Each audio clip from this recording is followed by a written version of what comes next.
કેમ છો વિદ્યાર્થી મિત્રો? તમને ખબર હોય તો છેલ્લા આપણે 4 કે 5 સેશનથી આપણે ખૂબ જ એક અગત્યનો વિભાગ હેલો આલ્કેન અને હેલો એરીન સંયોજનો, અને જેમાં આપણે હેલો આલ્કેન સંયોજનો હતા એની અંદર આપણે એની 3 મુખ્ય પ્રક્રિયાઓ પૈકીની કેન્દ્ર અનુરાગી વિસ્થાપન પ્રક્રિયા, જેની અંદર પણ તમને યાદ આવે તો આપણે SN1 અને SN2 પ્રક્રિયાની વિધિ, એની પ્રક્રિયા વિધિ, પછી આપણે અવકાશ વિન્યાસ રસાયણ વિજ્ઞાન અને એમાં ખાસ કરીને પ્રકાશ ક્રિયાશીલ સમઘટકતા, અને ત્યારબાદ હજી પણ આપણે જો કોઈ પ્રકાશ ક્રિયાશીલ સમઘટક હોય અથવા કોઈ સંયોજન હોય તો એનું SN1 અને SN2 દ્વારા આપણે મિકેનિઝમ કેવી રીતે સમજાવી શકાય સ્પેસમાં, અને એના પ્રોબ્લેમ્સ રિલેટેડ જેટલું પણ આપણે NCERT ટેક્સ્ટબુકમાં ઇનટેક્સ અને સ્વાધ્યાયના પ્રશ્નો હતા એ બધા આપણે સોલ્વ કરેલા હતા. આજે હવે આપણે એક નવા વિભાગ સાથે મળીએ છીએ અને એ છે વિલોપન પ્રક્રિયા, કે જેને આપણે ઇલિમિનેશન પ્રક્રિયા કહેવામાં આવે છે. અત્યારે આપણે જે ઇલિમિનેશન સમજવા માંગીએ છીએ એ આપણે સમજવા માંગીએ છીએ ડિહાઇડ્રોહેલોજિનેશન પ્રક્રિયા સમજવા માંગીએ છીએ. ડિહાઇડ્રોહેલોજિનેશન પહેલા સમજી લ્યો, વિલોપન એટલે શું? દૂર થવું. શું દૂર થવું? તો કે જે દૂર થવું હોય એના નામ ઉપરથી આપણે અહીંયા સમજાવી શકાય. જેમ કે અત્યારે મારે તમને કેવું છે કે મારે આમાંથી HX દૂર કરવા છે તો એને શું કહેવાય? ડિહાઇડ્રોહેલોજિનેશન. હાઇડ્રોજન દૂર કરવા હોય તો ડિહાઇડ્રોજિનેશન. પાણી દૂર કરવું હોય તો ડિહાઇડ્રેશન. કાર્બન ડાયોક્સાઇડ દૂર કરવું હોય તો ડીકાર્બોક્સિલેશન. આમ છે ને, આ ટાઇટલ વિલોપન પ્રક્રિયા બહુ જ ઇમ્પોર્ટન્ટ ટાઇટલ છે અને બહુ મોટા લેવલની અંદર તમારે યુઝ કરવું હોય તો તમે યુઝ કરી શકો છો. પણ અત્યારે હું તમને સીધા જ એક્ઝામ્પલ ઉપર જ તમને લઈ જાઉં છું કે અત્યારે મારી પાસે એક હેલો આલ્કેન છે અને એનું નામ આપણે રાખીએ છીએ, જેમ કે હું અત્યારે તમને બતાવવા માંગુ છું, એ છે બ્રોમો ઇથેન. આ શું છે? Bromo ethane. હવે તમે જોઈ શકો છો કે બ્રોમિન સાથે જે જોડાયેલો કાર્બન હોય એને આપણે કયો કાર્બન કહીએ છીએ? આલ્ફા. અને એના પાડોશીને શું કહેવાય? બીટા કહેવામાં આવે છે. તમે જ્યારે આની પ્રક્રિયા કોની સાથે કરાવો છો તો કે KOH. સપોઝ કે અત્યારે હું આની પ્રક્રિયા છે ને KOH સાથે કરાવું છું, પણ આ KOH કેવા હોવા જોઈએ? તો કે આલ્કોહોલિક હોવા જોઈએ. તમે જ્યારે આ પ્રક્રિયા આલ્કોહોલિક KOH સાથે તમે જ્યારે કરાવો છો તો શું બને છે? તો કે આ OH માઇનસ જે છે એ આ H પ્લસ સાથે જોડાઈ જશે, કારણ કે બીટા હાઇડ્રોજન સાથે જોડાશે. એ વખતે આનો જે આ બંધ જે છે એ આલ્ફા બીટા વચ્ચે શિફ્ટ થઈ જશે અને બ્રોમિન છે એ પોટેશિયમ સાથે નીકળી જશે. બહુ સિમ્પલ છે. એટલે આલ્ફા અને બીટા વચ્ચે અસંતૃપ્તતાનો ઉદ્ભવ થશે, એટલે અસંતૃપ્તતા જે છે એ ડેવલપ થયેલી તમને જોવા મળશે. અને વત્તા આપણે બધાને ખબર છે કે આ KBr અને પાણી શું થઈ જશે? છૂટા પડશે. આ તમને જે નીપજ મળી છે એ ઇથિન પ્રાપ્ત થયેલી છે. એટલે કહેવાનો મતલબ એમ છે કે જ્યારે કોઈ પણ હેલો આલ્કેનને સાંદ્ર આલ્કોહોલિક KOH બરાબર છે એની સાથે પ્રક્રિયા કરવામાં આવે તો અહીંયાથી આલ્ફા ઉપરથી H અને બીટા ઉપરથી H અને આલ્ફા ઉપરથી હેલોજન દૂર થાય, એટલે હાઇડ્રોજન હેલાઇડ દૂર થાય અને આલ્કીન બને. હાલ એનો મતલબ એવો થઈ ગયો કે આ પ્રક્રિયામાં બીટા ઉપર હાઇડ્રોજન હોવો ખૂબ જ ફરજિયાત છે. જો હાઇડ્રોજન જ ન હોય તો અહીંયા આ પ્રક્રિયા નહીં થાય. એકચ્યુઅલી છે ને, વિલોપન પ્રક્રિયા 2 પ્રકારની છે, આલ્ફા ઇલિમિનેશન અને બીટા ઇલિમિનેશન. અત્યારે આપણે બીટા ઇલિમિનેશન પ્રક્રિયા સમજીએ છીએ કે જ્યાં બીટા સુધી દૂર થતું હોય તો બીટા પાસે હાઇડ્રોજન હોવો બહુ જ જરૂરી છે. તો તમને કદાચ ખબર હશે તો આ જે પ્રક્રિયા જે છે એને આપણે બીટા વિલોપન પ્રક્રિયા તરીકે પણ આપણે ઓળખવામાં આવે છે. હવે આ જે બીટા વિલોપન પ્રક્રિયા તમે જે જુઓ છો, હવે અત્યારે હું તમને એમાં એના ઓરિએન્ટેશન તમને બતાવું છું, એટલે કે એમાં અલગ અલગ ઓપ્શન બતાવું છું. જો તમારું પાસે કોઈ એક સંયોજન હોય, જેમ કે અત્યારે હું તમને એક સંયોજન બતાવું છું કે આ CHH છે અને આ CH2Cl છે, રાઈટ? આ આલ્ફા કાર્બન છે અને આ પાડોશીનો કાર્બન બીટા છે. તમે જ્યારે આની KOH સાથે, આલ્કોહોલિક KOH સાથે તમે જ્યારે પ્રક્રિયા કરો છો તો અહીંયા આલ્ફા ઉપરથી શું થશે? હેલોજન. બીટા ઉપરથી શું થશે? હાઇડ્રોજન. તો આપણે નિપજ શું મળશે? CH3 CH2 CH double bond CH2 છૂટું પડશે. એટલે આને આપણે શું નામ આપીએ છીએ? બ્યુટ 1 વત્તા શું છૂટું પડશે? તો કે KCl અને પાણી છૂટું પડશે. મારો કહેવાનો મતલબ એમ છે કે તમારી પાસે હેલો આલ્કેનમાં જો હેલોજન છેડે આવેલો હોય, ટર્મિનલ સ્થિતિ ઉપર આવેલો હોય તો તમારું ડિહાઇડ્રોહેલોજિનેશન એક જ દિશામાં થાય, એટલે કે આ જ દિશામાં થશે, કારણ કે અહીંયા જ બીટા છે, કારણ કે આ બાજુ તો કોઈ બીટા નથી.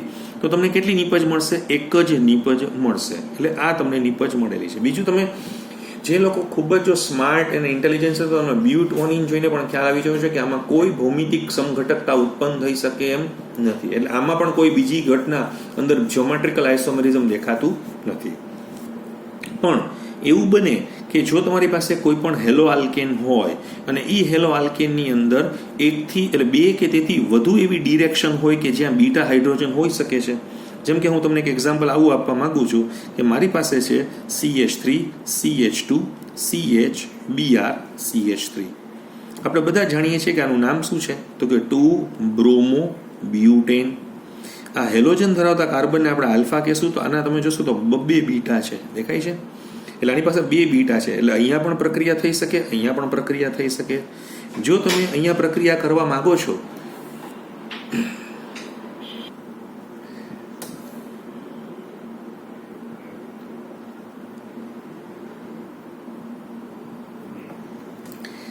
એટલે જો તમારી પાસે અત્યારે 2 બ્રોમો બ્યુટેન હોય અને 2 બ્રોમો બ્યુટેનની અંદર તમે જોશો તો કે અહીંયા આલ્ફા હેલોજન ધરાવતો કાર્બન છે અને અહીંયા 2 બીટા તમને જે જોવા મળે છે. હવે તમે જો આની પ્રક્રિયા KOH સાથે કરાવો છો અને KOH કેવા છે તો કે આલ્કોહોલિક KOH છે. જો તમે એને ગરમ કરશો તો અહીંયાથી KBr અને પાણી નીકળી જશે અને તમને નિપજ તરીકે પ્રાપ્ત થશે એ છે CH3 CH double bond CH CH3. આ જે તમે જે જુઓ છો એનું નામ છે બ્યુટ 2E. અંદાજિત 81% આ પ્રોડક્ટ મળે છે, બરાબર છે? અને વધુ સ્થાયી પ્રોડક્ટ છે, વધુ સ્ટેબલ પ્રોડક્ટ તમને જોવા મળે છે.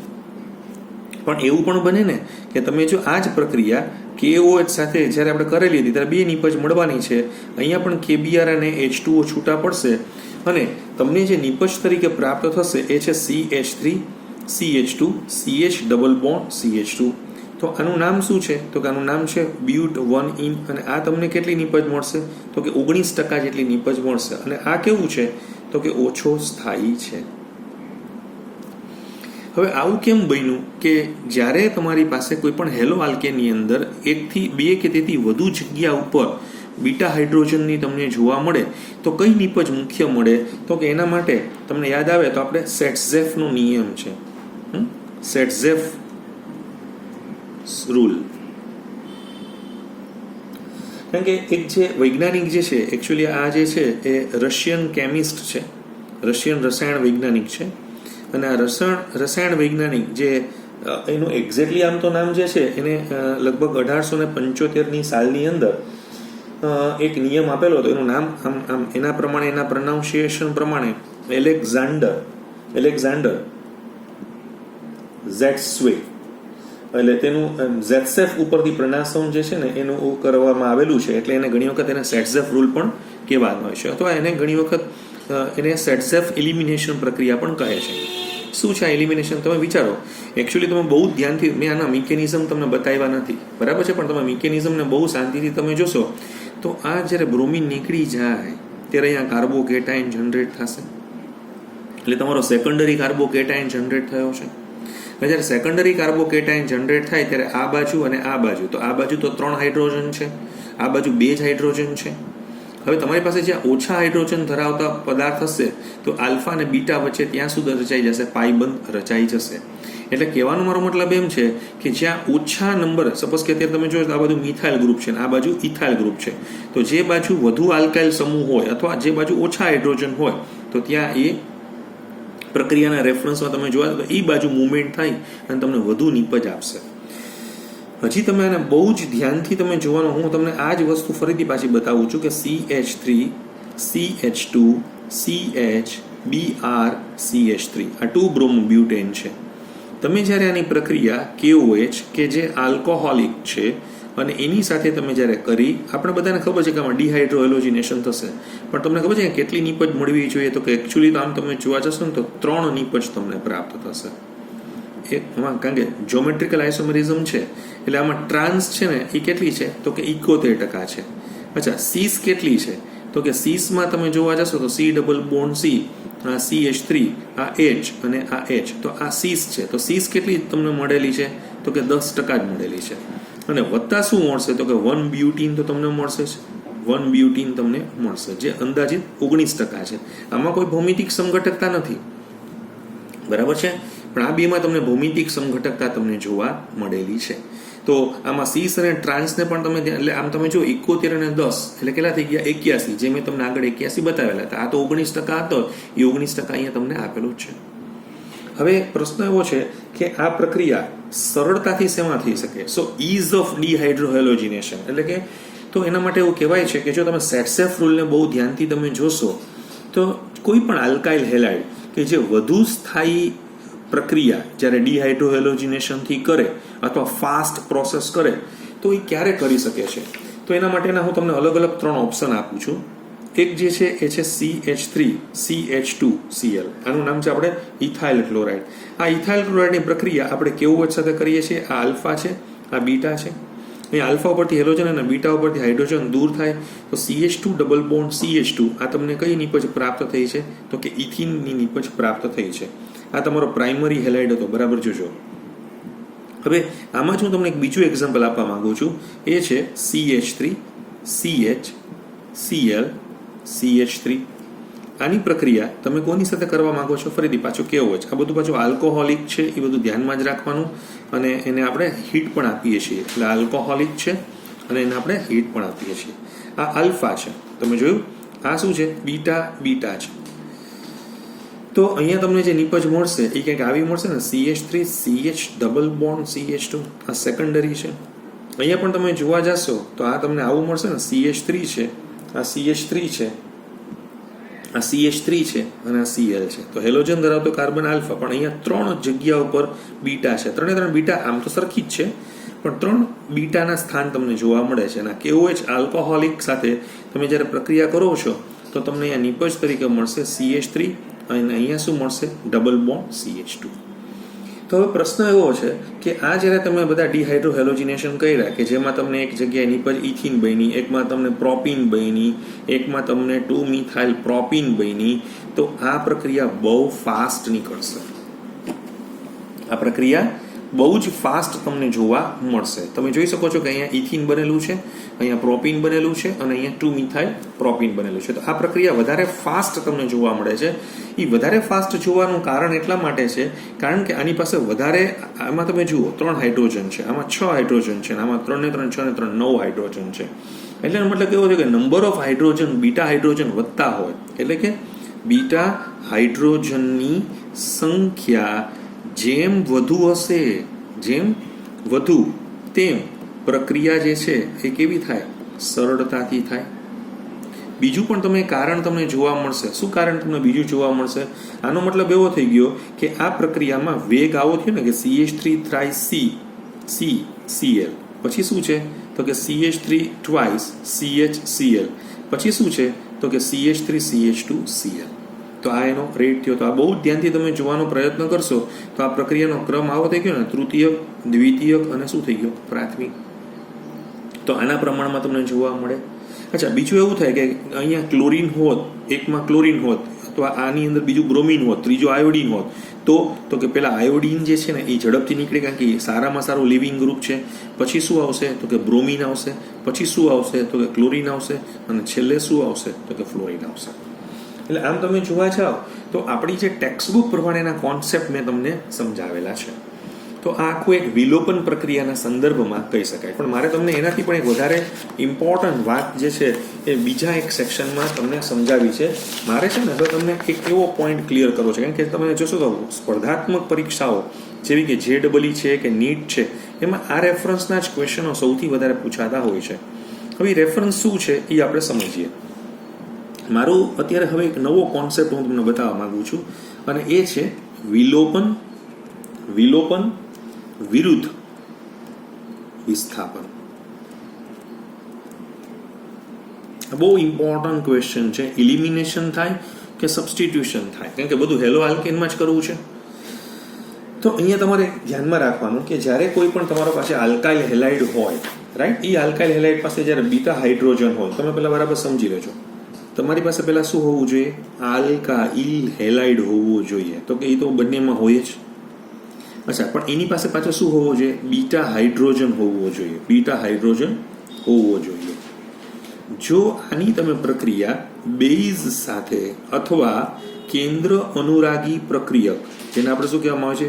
લુઈસ બેઝ પ્રક્રિયક સાથે તમે કરવામાં આવે તો તમારી પાસે SN1 SN2 અને બરાબર છે બીજું શું થાય વિલોપન આ બધી શક્યતાઓ રહેલી હોય એટલે આ વિસ્થાપનની પણ શક્યતા રહેતી હોય અને વિલોપનની પણ શક્યતા રહેતી હોય તો અમને કેમ ખબર પડે કે આ વિસ્થાપન આપશે કે વિલોપન આપશે તો કે તમારે એનો આધાર 3 વસ્તુ ઉપર પડેલો છે પેલું તમે જે જુઓ છો તો કે એ 3 વસ્તુમાંથી જે પેલી વસ્તુ જે છે એ શું છે તો કે તમારો આલ્કાઇલ હેલાઇડ છે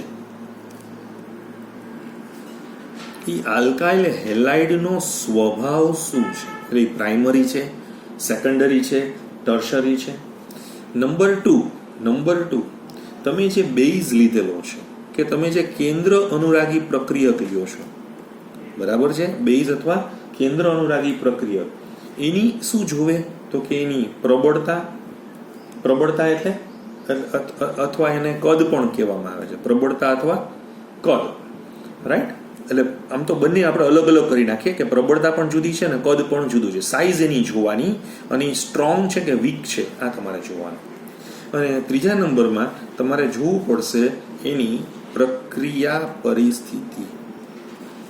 પરિસ્થિતિ એટલે તમે ટેમ્પરેચર કન્ડિશન શું આપો છો બરાબર છે કેવી હાર્શ કન્ડિશન્સ તમે જે છે એ આપતા હો છો એ આપણે જોવાની છે તો હું તમને આનું એક એક્ઝામ્પલ કંઈક આવી રીતે હું તમને આપવા માંગુ છું હું તમારી બુક ઉપરથી તમને પહેલાં હું લઈ જાઉં છું તમારી બુકની અંદર જુઓ આ એક પોઈન્ટ સમજાવેલો છે આ પોઈન્ટને સમજવા જેવો છે બરાબર છે જુઓ તમને શું આપેલું છે તો કે આ સી છે આ CH3 છે આ CH3 છે અને આ Br છે જોયું તમે બરાબર બહુ ધ્યાનથી તમે જોઈ લ્યો હવે એના ઘરમાં કોણ આવે છે તો કે એક બેઝ લઈ આવું છું CA3CA3CA3O અને બીજું એ જ કમ્પાઉન્ડ છે પણ એના ઘરમાં હું કોને લઈ આવું છું CA3CH2O ને લઈ આવું છું જોયું તમે આ બંને લુઈસ બેઝ પ્રક્રિયક છે બંનેમાં તમે જોશો તો આ બ્રોમિન ધરાવતો કાર્બન બીજા Br જોડાયેલો છે બંને છે તો સેકન્ડરી છે પણ તમને ખબર છે આનું કદ છે ને બહુ જ મોટું છે એટલે એને અંદર એટેક કરીને એના ઘરમાં ઘૂસવામાં આ લોકોની અવકાશીય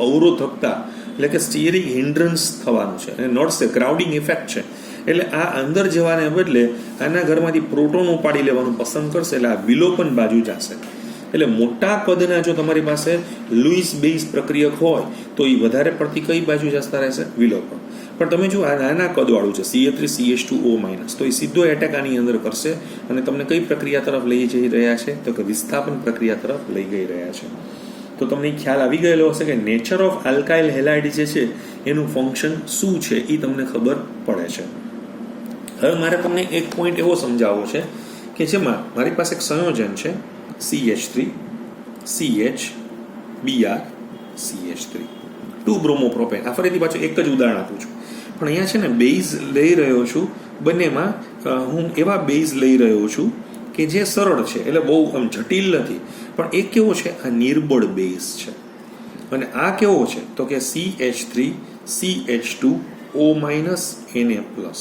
આ કેવો છે તો કે આ પ્રબળ બેઝ છે હવે આ બેઝ હોય તો એ શું કરશે તો કે એ આવી સપોઝ એમાં તો બંને શક્યતા છે ને એક આવું પણ કરે ને વિસ્થાપન પ્રક્રિયા કરે તો તમને આવું જોવા મળશે જુઓ આ CH3 આ Br નીકળી ગયું ને આ C આના ઘરમાં આવી ગયું એટલે ઈથર બને અને બીજું તમને શું મળશે પ્રોપીન મળશે પ્રોપીન એટલે આ તમને કેટલું મળવું જોઈએ 100% પણ આ તમને 0% જ મળે છે પ્રયોગ કરતા એનો મતલબ એવો છે કે નબળા લોકો જે છે ને એ ઉપાડી શકતા નથી પ્રોટોનને એના બદલે એ અંદર વિસ્થાપનથી જોડાવાનું પસંદ કરે છે પણ જો સ્ટ્રોંગ બેઝ હશે તો આ જે વસ્તુ ફરીથી પાછી CH3 CH CH3O CH2 CH3 પણ એ ખાલી 20% લે વિસ્થાપન 20% થઈ ગયું છે અને વિલોપન તમે જોવાનો પ્રયત્ન કરશો તો આ વિલોપન તમને કેટલું જોવા મળ્યું છે તો કે 80% વિલોપન પ્રક્રિયા આપી દીધી છે 80% જેટલી વિલોપન પ્રક્રિયા તમને આપે છે આ તમને ખ્યાલ આવ્યો કે નિર્બળ અને પ્રબળ કઈ બાજુ તમને લઈ જાય છે તો કે વિલોપન બાજુ લઈ જાય છે નિર્બળ તમને કઈ બાજુ લઈ જાય છે તો કે તમને વિસ્થાપન બાજુ લઈ જાય છે આ તમને એનો એક ખ્યાલ આવી ગયો છે હવે હું તમને એક બીજું પણ કન્ડિશન સમજાવવા માંગુ છું બીજી કન્ડિશન કંઈક આવી છે મારી પાસે પ્રાઇમરી જ છે તમે જોજો CH3 CH2 Br અને વત્તા શું છે KOH. પણ આ કેવો રાખેલો છે? જલીય. ધ્યાન રાખજો, આલ્કોહોલ વાળો નથી. અંદાજિત 100 ડિગ્રી સેન્ટીગ્રેડ તાપમાને પ્રક્રિયા કરાવી તો મને નિપજ શું મળી ગઈ? ઇથેનોલ પ્લસ શું બની ગઈ? KBr. તો આ તમને જે પ્રક્રિયા થઈ છે એ વિસ્થાપન પ્રક્રિયાથી થયેલી છે. પણ હવે તમે જોશો તો મારી પાસે CH3 CH2 Br છે, અને જો એની પ્રક્રિયા હું KOH આલ્કોહોલિક સાથે કરું છું, આલ્કોહોલિક, પણ અહીંયા ટેમ્પરેચર હું વધારી રહ્યો છું 200 થી 250 ડિગ્રીની આજુબાજુમાં પ્રક્રિયા કરતા એને ફેવર કોની કરી નાખી? વિલોપનની વત્તા H2O. એટલે અહીંયા કઈ પ્રક્રિયા થઈ? વિલોપન. આનો મતલબ શું કામ આવો થયો કે જ્યારે તમે આલ્કોહોલ કન્ટેન્ટ યુઝ કરો છો, એટલે આ છે ને આલ્કોહોલ છે ને એ તમારા OH સાથે જોડાઈને એક પાવરફુલ બેઝ બનાવી નાખે છે. પહેલા તો નંબર 1. બીજું, વધારે તાપમાન, કારણ કે તમે જોશો ને તો વિલોપન પ્રક્રિયામાં આલ્ફા ઉપરથી હેલોજન અને બીટા ઉપરથી હાઇડ્રોજન બબ્બે બંધ તોડવાના છે, એટલે વધારે ઉર્જાની જરૂર પડશે. જ્યારે આની અંદર તો એક જ બંધ તોડવાનો છે. એટલે તમને ખબર પડે, તમને કેમ ખબર પડે કે આ બીટા એલિમિનેશન રિએક્શન થશે કે કેમ? તો તમારે હંમેશા પેપરમાં બધી કન્ડિશન્સને જોવાની. કન્ડિશન્સમાં જો તમને આલ્કોહોલ દેખાય, ટેમ્પરેચર અપ દેખાય, તો સમજી લેવાનું કે વિલોપન બાજુ ફેવર કરી રહ્યું છે. અને તમને એવી કન્ડિશન ન દેખાય, નોર્મલ કન્ડિશન્સ તમને બધી જોવા મળતી હોય, તો તમારે સમજી લેવાનું કે વિસ્થાપન બાજુ જઈ રહી છે. એટલે પ્રબળ પ્રક્રિયા પરિસ્થિતિ શું વાપરેલી છે તે. હજી મારે તમને એક ઉદાહરણ આપવું છે, કારણ કે હું તમને થોડુંક હજી વધારે, કારણ કે બુકમાં આટલું બધું નથી આપ્યું, પણ આ હું તમને એવા જ ઉદાહરણો આપી રહ્યો છું કે જે એક વખત અગાઉ એક્ઝામિનેશન્સની અંદર પૂછાઈ ગયેલા છે. બરાબર છે? હું તમને એમાં બેસ જો સપોઝ કે તમે જો તૃતીયક છે, પેલા બહુ ધ્યાનથી તમે પેલા જોજો. હું તો કહું તમને તૃતીયક ઉપરથી પેલા ખ્યાલ આવી જવો જોઈએ કે આ વિલોપનને ફેવર કરી રહેલી વસ્તુ છે, પણ એમાં કઈ વસ્તુ નાખું છું એ તમે જુઓ. C2H5O- Na+, અને એકમાં હું ખાલી શું નાખું છું? ખાલી ઇથેનોલ નાખું છું અને ગરમ કરું છું. હવે આમાં તમને શું મળવું જોઈએ? તો કે CH3, આ તો થ્રાઇસ છે, આ C છે, આ O, આ CH2, આ CH3. આ ખાલી 3% નિપજ મળી. બરાબર છે? પણ બીજી તમને નિપજ કઈ મળી? તો કે CH3C double bond CH2 CH3. તો આ તમને કેટલી મળી? 97% નિપજ મળી. એટલે એક તો પેલા તમે વાપર્યું છે કોઈ સ્ટ્રોંગ, અને ઘર કોનું છે? તૃતીયકનું. એટલે અંદર તો ઘૂસવાનું નથી, બહારથી જ લઈ જવાનું છે. હમણાં વાત કરી, એટલે વધુ ફેવર આને જ કરશે. પણ જો તમે ઇથેનોલ નાખીને તમે એને ગરમ કરશો, તો એકચ્યુઅલી આ પ્રક્રિયા છે ને એને સોલ્વોસિસ પણ કહેવામાં આવે છે, અથવા સોલ્વાઇસિસ. SN1 મિકેનિઝમથી આ કરશે. આલ્કોહોલ પોતે જ દ્રાવક તરીકે વર્તી જશે અને તમને જે નિપજ આપશે CH3CO CH2 CH3. આ તમને અંદાજિત 80% તમને મળેલું છે. અને અહીંયા તમે જોશો તો CH3 આ C ડબલ બોન્ડ CH2 આ CH3 એ 20% મળે છે.